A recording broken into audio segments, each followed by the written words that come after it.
Hello, everyone. Thank you for joining us on Unmasking Your Soul Conversations. I'm Anumani, your modern day shaman and the author of Unmasking Your Soul, a transformational journey of truth, light, and healing. And today I have a special guest, Gary Salyer. Hi, Gary. How are you? Hi, Anamani. Doing well. Good to have you here today. Well, I want to say thank you for having me. It's just a pleasure we've been friends for a while, and it's just a great time to be here. Thank you. Yeah, and I'm excited to have you because we're going to talk about an important topic around love that I'm sure lots of people are interested in hearing about. And I'm Yes, going to just read your bio before we get started. that's great. So, Gary is a master transformational relationship coach who helps people rewrite the rules for love in their brains. This allows amazing shifts to happen in a very short period of time so that people can have the extraordinary relationship they deserve. Gary speaks to a national audience as a featured expert in various celebrity TV and radio shows such as Hay House Radio. His life purpose is to change a generation's fate with love. He's the creator of the Safe to Love Again workshop and the Extraordinary Couples Retreat. He's the author of the forthcoming book, Safe to Love Again, How to Release the Pain of Past Relationships and Create the Love You Deserve. Gary offers a unique blend of neuro-linguistic programming, Bert Hellinger's family systems approach, and attachment theory, the science of relationships. And for more information, you can go to his website, www.garysalyer.com, and we'll be putting all that information beneath the video after we finish here. Welcome, Gary. Thank you. Thank you. So wonderful being here. And I always like to start every guest with the same question, which is about soul and your experience of soul and what your definition of soul is. You know, it's funny, but my first experience with soul was when I was 5 years old. I was five, and I had a chaotic alcoholic family. And in the midst of all this chaos, I was drawing animals, and I sensed a warm, loving presence around me. And so even back then, I knew there was more to life than what's around us physically. And my definition of soul is that I think there's a pre-existent version, higher identity, higher self. And it's got a purpose, it's got some higher wisdom, and it's connected to the universe and all those resources and love. And while I don't know exactly how, I know there's a version of me that's higher and better, and it's guiding me when I listen. And that's definitely related to me. I don't know how that's how I experience higher self, a higher and wiser version of me. Beautiful. I love that. And I think there's a part in your book where you bring in the higher self. So maybe we'll get into that a little bit later. But I love that definition. I also feel soul as that expansive part, that very loving part of ourselves. I call it divine self in my book. And the soul really is why we're here today, to talk about the aspects of ourselves that sometimes we mask, we pretend to be someone we're not. And, I'm sure in the line of work that you're in, love's such an important topic, especially with what's happening in the world today. So Yes. you weren't always the transformational relationship coach that you are now. So can you tell us about your story and your journey of unmasking, how you got to where you are today? Oh, it really started, there was a part of me that when I was 7 years old, I remember looking at all of my relatives and seeing all the pain. And I knew that there had to be more to life than this. And what I didn't understand is why people couldn't love each other. And now by the time I'm 18, I go to college and I decide that I am never going to repeat all that stuff. I'm not ever going to be divorced. My senior year in college, I was a psych degree, and I remember a professor gave me this test. And what he said to me floored me. He says, Gary, you got this and this and this going for you. Oh, by the way, you got a 90% chance of being divorced. Well, I stayed a whole fifth year of college to get a third degree in marriage and family. So imagine my shock when 12 years later, I'm going through a divorce. And then I do years of therapy, I do workshops, I've got my degrees, and then I have a second divorce.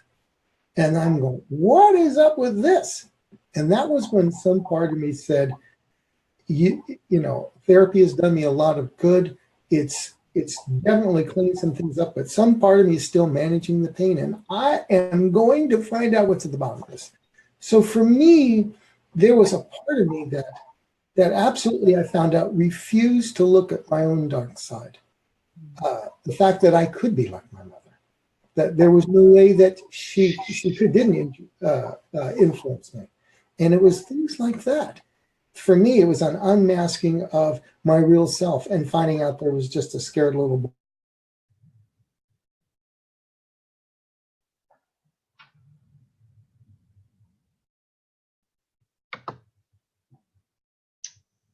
We lost you there a little bit. Can you, there you are, you're back. So can you repeat the last part that you said?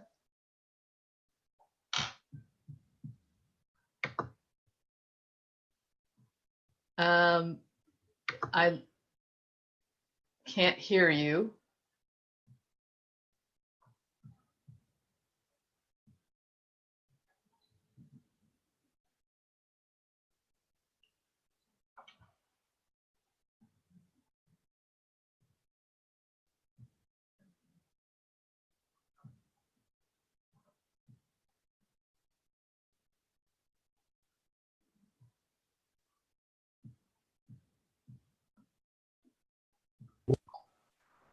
Can you see me?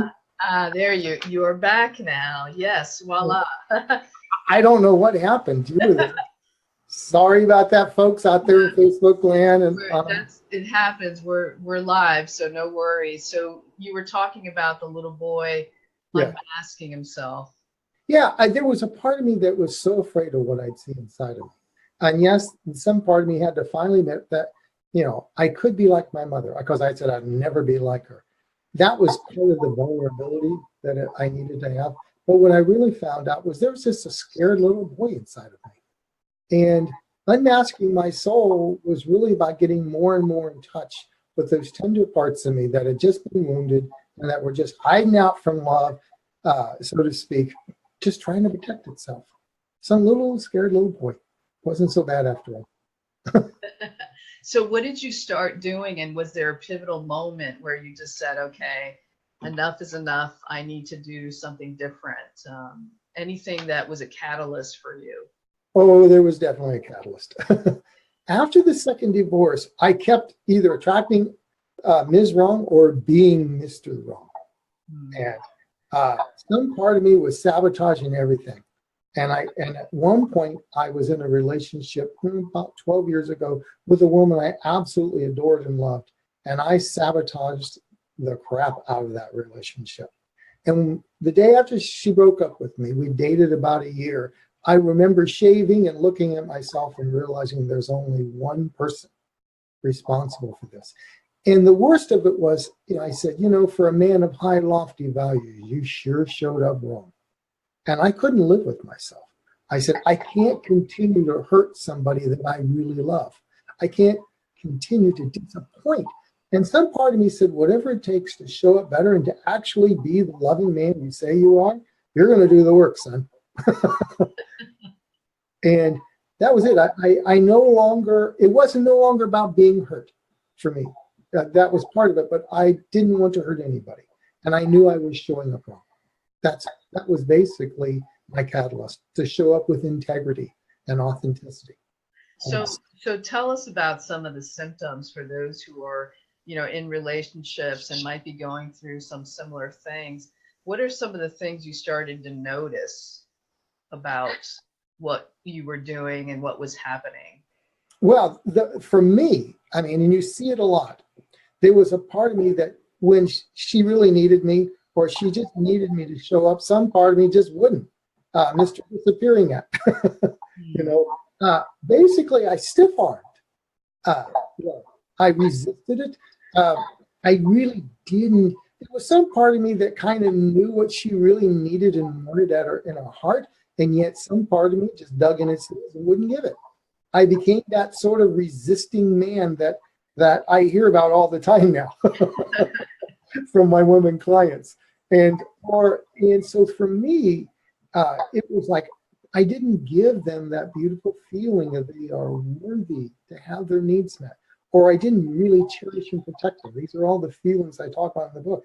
And I certainly didn't empower them and the we that was between us to create a loving, beautiful, empowering relationship. Some part of me always kept love at a distance in their heart. And as you well know, no woman really wants that. No man really wants that.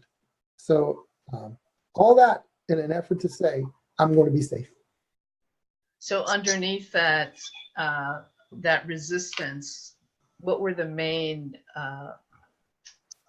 fears, feelings that were causing you to do that? You know, for me, the two divorces really shook me up because I had felt like I had done my work. And so I didn't trust myself. And if you don't trust yourself, some part says, let's just take him offline before he does. And for me, I didn't really have much of a right to love and be loved. Growing up, I had a borderline mother. You know, it wasn't safe being in a relationship. And some part of me was constantly doing something to get me out of a relationship so that I could be safe. And so by whatever means necessary, that part was doing a good job. When I looked back after I really did my work, I began to realize that it'd been happening all along in my life. And the pattern was there. I just thought of myself as the cool guy that was really conscious, and when he wasn't. So what did you start doing? Because, you know, you obviously did a lot of work on yourself, and now you have wonderful clients that you're working with. For people who are watching, you know, what might be the first step that they might take to begin to move out of something like that? Well, for me, it was like I started studying NLP, and then I began, and I said, I'm going to find out what really tells the brain to be loving and conscious, and how I can rewire all this unsafety. The first thing that if I were telling anybody on this journey is to not make yourself wrong. There is no part of your brain is doing this out of evil. No brain sabotages love. It's always a rescue attempt. And so some part of your brain at some time, a long, long time ago, took the best deal available. If you're with a mentally ill mother, you don't want to be in a really close relationship with them. That's the best deal available. You know, if you're close to her, you could literally get beat as a little 3 or 4-year-old. Being away and pulling away is a very good deal. So don't make yourself wrong. Wrong will cause you to pull away. You won't help you be vulnerable and look at yourself. Love yourself enough to realize some part of you took the best deal available, and you got to find a way to give your brain a better deal. That's the first step. And what are some of the common themes that you have seen with your clients? And your book is forthcoming. When is it going to be published? Well, we're looking for the publisher now, right? I've got an agent who we're looking for all that, but it has been finished. It's 235 pages, and and so we're not quite sure about that. I'm hoping within the next year. I really am. The themes that people have is, I don't have a right to be. Life does not feel like a cozy, warm haven that you can be in your body. It feels alien. I gotta float above things, be in my mind. It feels like I'm not enough, or I'm not worthy, and I can't reach out for my needs. It feels like I have to do it all alone, or I'll get lost in a relationship. It feels like, oh no, I have to have somebody else's experience or it'll all turn wrong, or I can't have my own. It feels like I dare not have voice. I dare not be able to choose what I want. Or it feels like I can only love but never be loved. It feels like that. All those things. Something's wrong with me, and I can't, and I don't really deserve love. Or something's wrong with the world. Sometimes you see that, I'll Yeah. ever speed up, I'll keep my distance. Yeah. Is there one that you feel is maybe common with a lot of people? And I didn't ask you this before, but I was wondering if maybe we could do a little bit of NLP on the show and maybe pick a theme that you think is very prominent out there and give people a little bit of a taste of what it would be like to work with you on something like this. Okay. We can do that a little bit. Yeah, we can. Well, what I talk about in the book is that your brain, since you're about 1 year old, is using 4 feelings to know when it's right. 4 precise. You know, most of us, how many of you out there, if you're listening, have you heard of limiting beliefs? You've heard of limiting beliefs. Oh, people are not worthy. And those are great. But all limiting beliefs come on at 3. 3. This part of the brain comes on. But all these feelings are stored back here and, you know, in your attachment brain or your bonding brain. And those feelings are driving the bus. And whether we have them or not, it's, do you feel, and were you welcomed with joy and delight? Were you made to feel worthy and nourished to reach out for your needs? Did you feel cherished and protected, which means I can be a me, but in an empowering we that's got my back. And do you feel empowered with choice? Now, if you feel welcomed and worthy and cherished and empowered with choice, you feel pretty loved. But sometimes we don't feel like we're not so welcomed. Sometimes we're not so worthy. Sometimes we're not so cherished. And if those are the feelings that get locked in, then some part of the brain keeps choosing and creating partners or relationships that mirror those early feelings. So the key is to take those old feelings that feel familiar and safe to your brain, that's survivable as I call it, and to swap them out, add in these new resources, and it's different for everybody, and so that your brain uses a new reference. And then your brain is looking for worthy and welcome. That's a hugely different boyfriend or girlfriend or different relationship if you're in one than if your brain is trying to find the other feelings. And so it's really more simple than we think it is, really. It's interesting because the first 3 chapters of my book are very much in alignment around helping develop self-love, self-worthiness, and self-power, I call them. Common in everyone, that there are areas that will block us from really deepening into who we are if the experiences and the memories you have don't support those areas. They hold you back from taking those steps to actually deepen into that spiritual part of you and really live your purpose. And so you mentioned very similar areas, and I think I talk to people about those areas as very important factors that impact all of our lives, including love and prosperity and relationships and career and all that. So certainly, perhaps one of those areas might be interesting to focus on today, or if there's another area that you think we could delve into. Well, we can do that. You know, it's interesting you mentioned these, that they go all over the field. Yeah. The 3rd chapter of the book is called Love is the Operating System. And one of the things I notice is that every woman who ever worked with me on love and relationships, there have been so far no exceptions in 10 years, who also was an entrepreneur and had their own business. They got a better business when they worked on love. For instance, a few years ago, there were 4 women who had very successful $1 million businesses that wanted to work with me. One was married.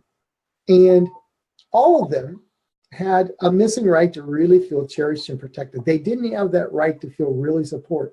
The single women all had one commonality in their boyfriends. They would get lost when crunch time came, when they really needed support. If they moved, the guy would suddenly go, oh, I'm sorry, I can't show up. I got it, you know. And then when she got moved in, oh, here I am again. You know, where was he, right?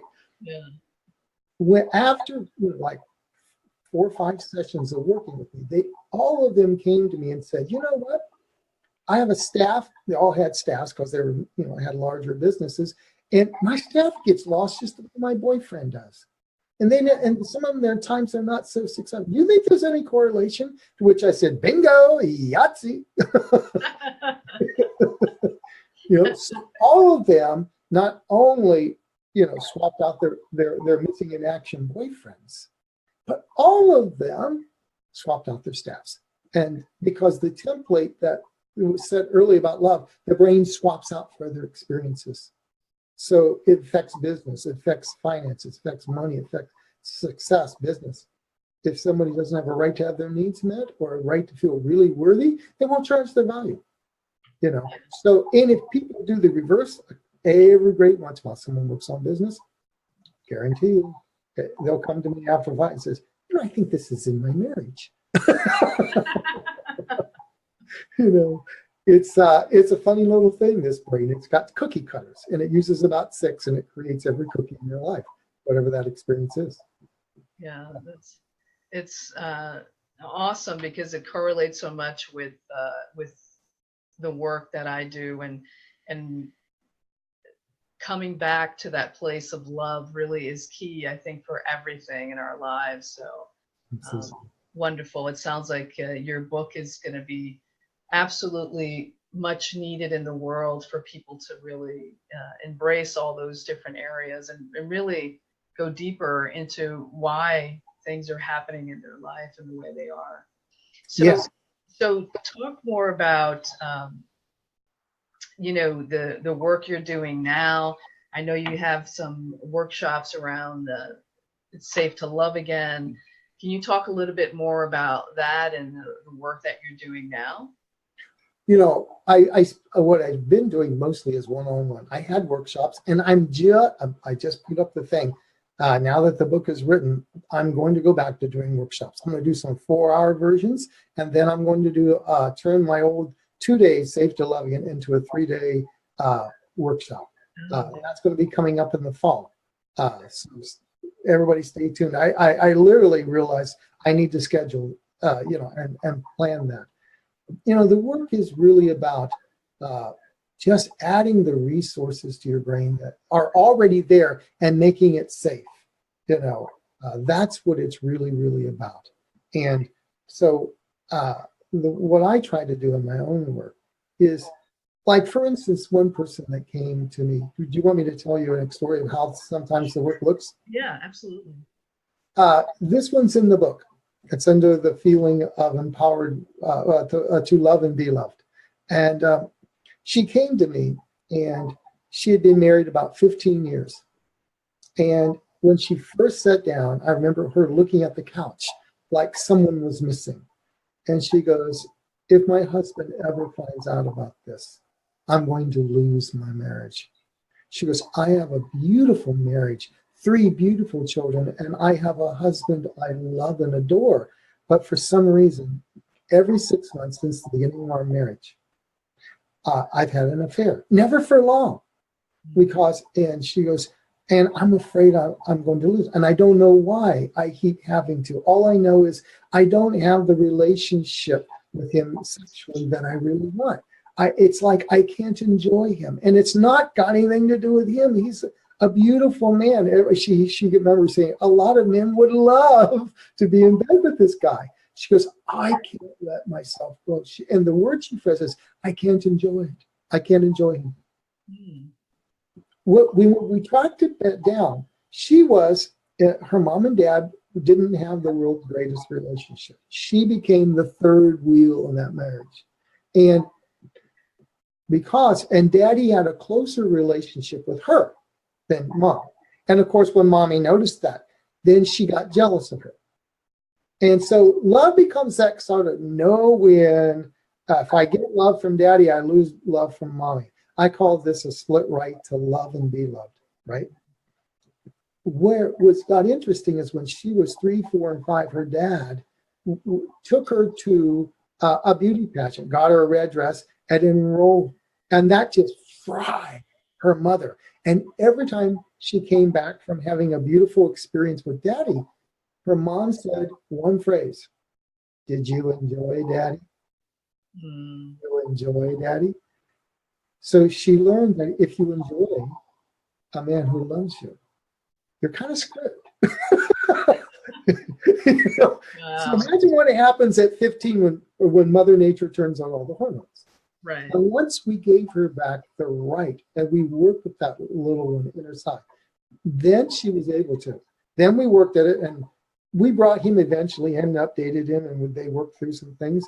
And I just remember him walking out the door because he really understood, and he looked at me because things really changed in the bedroom because of work, and he wanted to know what was going on, right? And his last words to me were, "I'm really going to enjoy the next 15 years." That's what it is. We just had to go back and help that little one get safe with putting love and enjoyment together in the same package. And at the time, it was the best deal available, but we just needed to upgrade that. That's kind of what the work looks like. Yeah. That's beautiful. Yeah. And I think it saved their marriage. If they had, and it was really, and they had such a beautiful connection. What I was surprised by was he said, "I kind of always knew there was always a sad look on her face. And I could never figure out where it came from." She goes, and he goes, "It's so wonderful, the relationship we have now." It's like we've been let out of prison. Yeah, that's wonderful. Yeah. So where should people start? Where should someone start if they're not happy in a relationship that they're in, or they find themselves having trouble attracting the type of person they would like in their life? Where should they start? Well, I don't think, what they need to start is recognizing, like I said, that no part is wrong, but you still have to you have to do the deep work. And one good place to start is to what I call rights. We have our brain gets these 6 rights, and they give us 4 feelings that welcome and worthy. It's about reclaiming our right to feel welcomed with joy. But the thing is, if you're in a relationship, it's not enough just to reclaim that feeling. You have to give it too. I like to talk about a secure love style because I do. That's what I do. I help people restore a secure love style. People have got into attachment theory. If you've heard that, people tend to wind up anxious or avoidant, like I was after my divorce, right? Or anxious, oh my God, when's love go away? When did you detect? Or they're secure. You want to hear my professional scientific definition of secure love style? They take no BSing, they give no BS. That's my scientific one. And I actually got it from a woman who had been married 55 years. That was on my stage once. I said, "What's your secret?" She says, "Oh, I take no BS. I give no BS." And that's it. So you've got to be able to give the good stuff. So if you want, you've got to help your loved ones to feel welcomed on a date.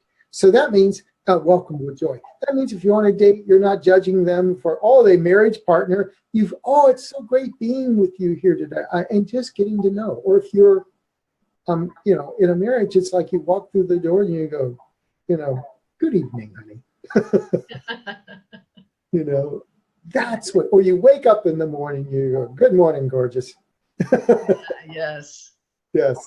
And so it's taking and giving these 4 feelings. So put your emphasis, if you're on the call, on which of these 4 feelings have you not been feeling? And look at maybe your current relationship, or maybe the last few if you're single. Is there a pattern of never feeling really welcome with joy? They just don't light up when they see you. They don't really make you feel like like they're happy to see you. Did they make you feel worthy? Or has that been missing? Do they make you feel cherished and protected? Do they make you feel empowered? Whatever experience we're having in life, in our relationships, that's what we've got the rights for. So we just notice what's missing, and that's what you have to work on.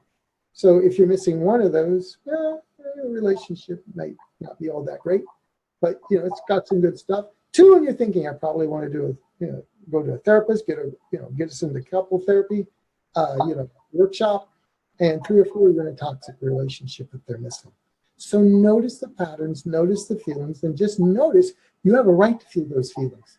And then you have to commit to doing the work, the deep work, to go back to find that little one. And that's what I do. I hope people find the place and time when the little one said, it's best to give up that feeling and that right to have my needs met, because it just wasn't safe, or it's not safe being seen, or it's not safe being loved, or it's not safe doing whatever. That's and then working and being a great rapport with yourself. Go back and add that, because everybody's got a birthright for these. So I'm curious, do the people that have worked with you, do they usually have a couple of those rights not in the right balance? Yes, they do. If someone says, on my relationship, I just never feel empowered, I never feel cherished, then I know they probably have a missing right to create their own experience, or they have a missing right to assert. If they don't feel cherished and protected, I know they don't have a right, what I call to separate and belong. You get to separate and be a me, but you get to be a we, and the 2 biggest rights that I see missing for women, it's the right to have your needs met. More women have that. It's, because women are kind of trained to be givers, right? It starts, there's a little biology. When the little one, if you're breastfeeding or anything like that, you're kind of on the giving end of things, whether you like it or not, right? And you give birth. Give is all over a woman's, but there's the right to receive too. The right to reach out and know the universe should respond well and attuned and in a timely manner. And that's, universe should show up as a loving partner. That's it. For men, I think, believe it or not, a lot of men, because of masculinity, they don't get a right to create their own experience. They get to create the macho man experience. They get a right to create the Marlboro man experience. And that's not what we were meant to do. And I think for couples, whenever couples come in, it's a lot of them don't have the right to cherish and protect each other. They get some split version where they really can't create a we. And if you show me a couple without a we, I'll show you a war. So that's how it shows up for men and women, and I think couples typically. Of course, anybody can have anything. Any differences you've noticed amongst generations? I know my parents have been together, gosh, I think almost 60 years, and they're still, bickering, all of that. And so I'm curious if with the people you've worked with, if you've noticed any differences with those rights, depending on the generation they're from. Not the rights, because all these rights come from the first 3 years of life. It's just how our brains develop. The first one to come on is the right to exist, and the last one is the right to love and be loved. Where the difference is the expectations. The older generation, they didn't have, I don't know what happened back there, but they didn't have the expectations. They could have a really wonderful, succulent and beautiful relationship. We, on the other hand, later generations, we came with a much, hey, we can have it better. We can create. I remember being in college saying, you can create anything you want, but nobody gave us the manual. So there we were out creating, trying to figure out what we're doing. And some of what we did was just wrong. These days, there's been so much done in the last 40 years with neuroscience and attachment. And we've observed couples. We no longer take a guess of what makes a great couple. We know the skill set from observing couples for 40 years, Gottman's research. Love is not a mystery. You can learn what it takes to have a successful relationship. And I don't think they had that. As long as you were together, you were good. We want more. And we should.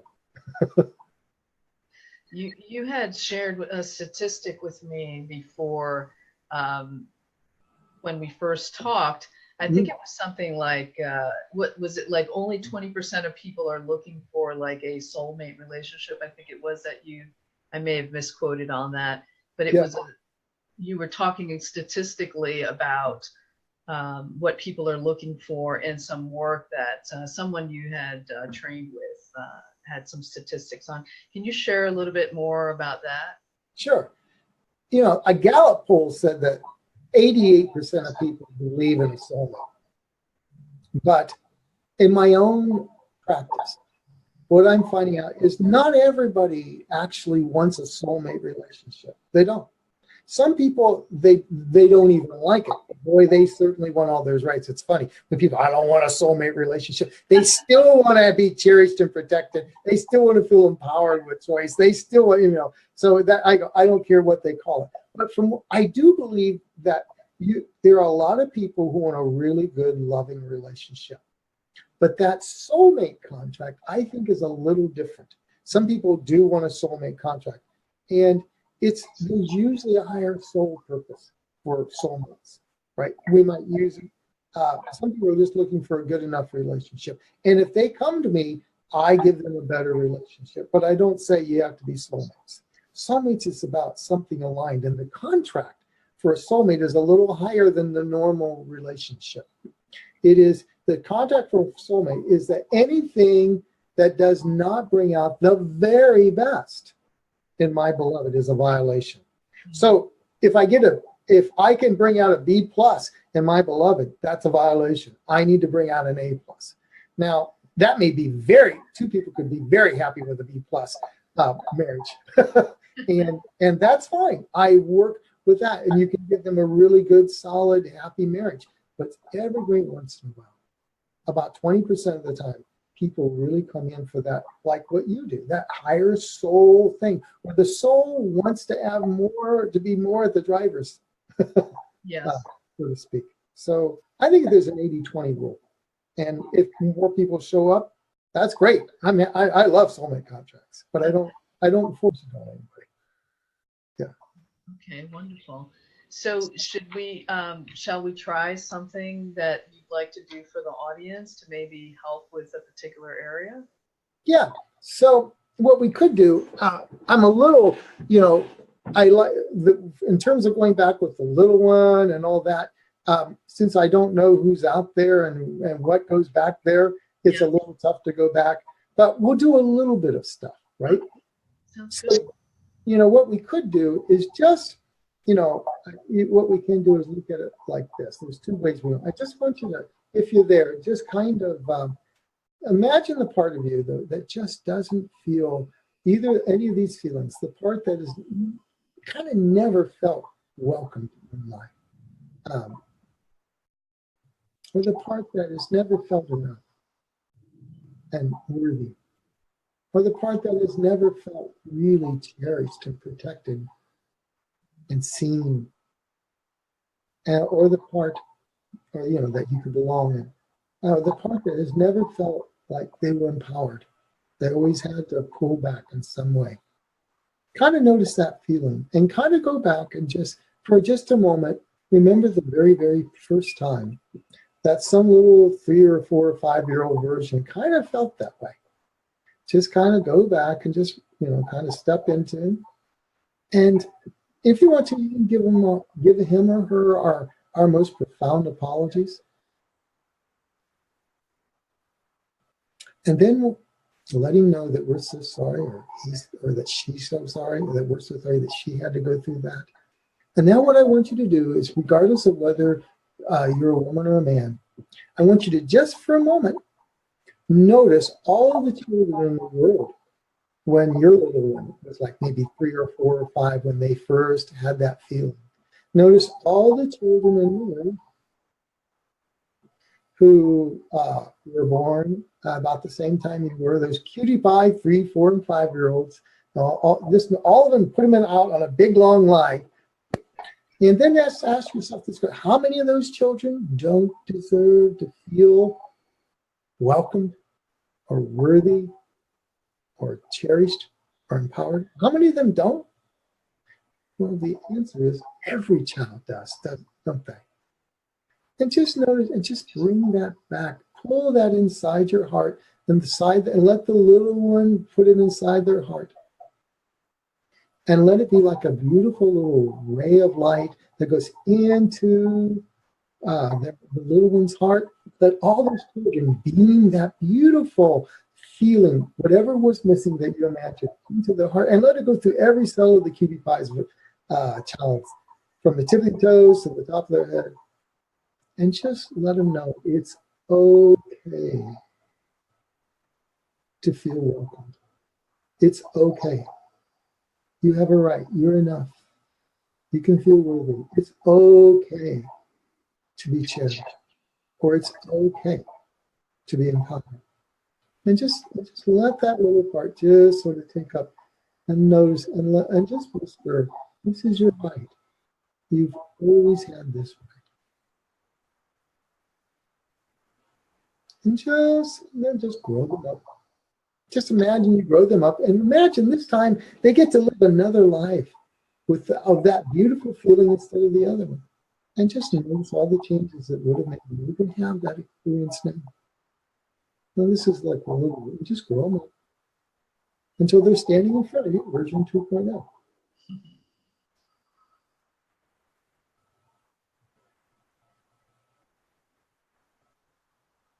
That's kind of the short version, Yeah. I was following along it's awesome. I could feel it in the cells of my body. Wonderful. Yeah, that's the most generic template. It feels like that, and there's some other things that go, but that's kind of the general feel of it. You kind of notice that there's no place is the local newspaper going to have a headline tomorrow that says little child is protected. That's not headline news. Little child is given food and fed. Little child is that's not news. These are rights, and it was just taken away. And just kind of notice what it felt for just a moment to notice that everyone on the planet, every child had that right. Yes. And the work is, and there's the work with me would take a little more specificity. I try to give a big, broad feeling. The work is about allowing those natural rights that give us these 4 beautiful feelings. And when we can feel them as our basic way of being in the world, and body, mind, and soul, then our brain knows it can pick better partners and automatically does. It knows it can create a better relationship and automatically does. These rights and these feelings, these 4 feelings of welcome, worthy, cherished, and empowered, whatever rights, whatever feelings that we feel, they're the ones telling our brain, get that feeling again. So we want to make sure we have the really good ones and not any of the other ones. Yeah. It's simple. It really is simple. It's I call it your GPS, your new GPS for love. You simply have to ask, am I feeling and am I giving these 4 feelings? If you're not, then something's off and a little work, a little tune-up needs to be done. Yeah. Wonderful. And I know everyone's different. How long does it take to start to see some shifting and transformation as people start to do this work? Back in December, I had a woman that had seen me on stage several times over the last 5 years. She called me, and she goes, Gary, I should have done this a long time ago. She goes, well, Gary, I'm 74, and no man, I'm too old. No man's going to have me, but I'm lonely, and I can't bear it anymore. I don't want to live the rest of my life like this. She goes, is there any way we can work on this? I assured her that she was actually at a really great time in life, because that's about the age that a lot of men, really wonderful men who've been in 30 and 40-year marriages have become widows. And they will, because they have a right to be loved, they're going to be looking for it again for the next 20 years of their life. And the first session, she goes, no, I don't want to be married. I don't want to have anything to do. I just want to, I just love to be able to go out a little bit, right? I just like to be able to date, maybe have a steady date. And then, so we worked on restoring her right to love and be loved. Turns out, she'd never been married, and she never had a right to feel love since she was little. She had no right to really feel. So it showed up. And the second The second session, after we did some of that work and restored some of those feelings, she walks over just the second session. She goes, you know, I get why I wasn't married now. I had no one to love and be loved. She goes, Gary, I think I'd be open to getting married. And we continued to work on things. And within about 3 months, she was dating a guy. Guess what? 68-year-old widower. You know? And then I'm getting text messages. We're never, woo. And then I got this beautiful, just absolutely beautiful text message. I think it was on a Sunday morning. It said, we made love for the first time. Oh. Now, that's 4 months. Yeah. That's 4 months. You know, sometimes it can take a little longer, but you can get incredible results working with at this very baseline place in your brain. If you're working with these 4 feelings and giving your brain back a full set of rights, it's amazing what it does. It's not coaching. It's not saying, oh, do this and do it. It's really rerouting how your brain feels about life and about being that incredible person you are. Whatever your name, whether your name is Ted or Anumani or Gary or Susie, that soul that incarnated in that incarnation came to do something big. It knows it's got more rights. It knows it deserves every last one of these feelings and more, and deserves a wonderful partner and a relationship that flat out rocks. This is your birthright. And that's, you know, so if it takes, I think, you know, most of my people get really great results within 6 months to, you know, sometimes if there was a lot of stuff back there, it might take a little longer, but you can, you know, if you're doing this type of work, you can get, it doesn't have to stay there forever. It can be pretty simple. And I love that. It is our birthright. We are love, and we just need to remember and do the work to get back to that place. I love that. Oh, yeah. We need more love in the world to help shift what's happening. It is. And your soul will speak to you, as you well know, you know. Yes. You know, when I work with those singles and couples, and especially when I'm working with couples, you know, when I'm working on that, every once in a while I hear my higher self go, you know, and it's like, oh yeah, I could do it. I could use that, a little more of that feeling in my life. Or I could do that, you know. And it's you know, the higher self, this thing that we call soul, it's our, you know, it's got our backs if we just listen. And all of this is really a soul-based thing. I know I came to do this work, and the more I step into the most loving version of me, the more my higher self shines through, and the bigger my purpose, and the more people I reach. And it's the greatest feeling in the world. It feels like I'm at home again with me in a way that I've never felt my entire life. It's truly a homecoming with me. Yeah. It is. And that's actually the name of my workshop. Excuse me, coming home to self. Mm-hmm. Because the more you really deepen into that place and that connection with your soul, your higher self, divine self, life really just begins to come together in ways that your mind could never have imagined. It's really just amazing to witness when you drop into that place, how the universe just starts to bring all those different puzzle pieces together. Yeah, and I would like to say, because, you know, we spent a lot of time together at that business retreat that we were in. There really is a depth of being that comes out of you, Anumani. There is, whenever, you know, we were working together in that 3-day weekend, I just really sensed it was like a grounded depth of being coming from someplace deep in the universe for you. And it really is a beautiful, warm, loving energy that you kind of communicate to everybody, you know. And I want to thank you for channeling that sort of energy for us, because we all need that. We all need to be inspired. We need to bathe in that so that we can heal up. And you are a beautiful conduit of that beautiful place in the universe. You call it, you know, soul. I call it higher self. Some people call it source. Whatever that is, You are a beautiful conduit of it, and we are all grateful for you. Thank you. And I also am grateful for you. I experienced your work and it's very powerful. And I'm all about love as well. The people who've worked with me know that. So I love what you're doing in the world. And I know you have a special offer for our audience today. So if you'd like to speak about that. Well, and thank you. I have something, it's a video series. It's called Love Notes from Dr. Gary. And they're like short videos. You get an email, you go to my website, www.garysalyer.com. My name is Gary Salyer, Salyer. Over on the right sidebar is this little, you'll see a picture there. It says Love Notes. And if you sign up, then you'll get 2 to 4 minute videos. And there are a bunch of previews of the book.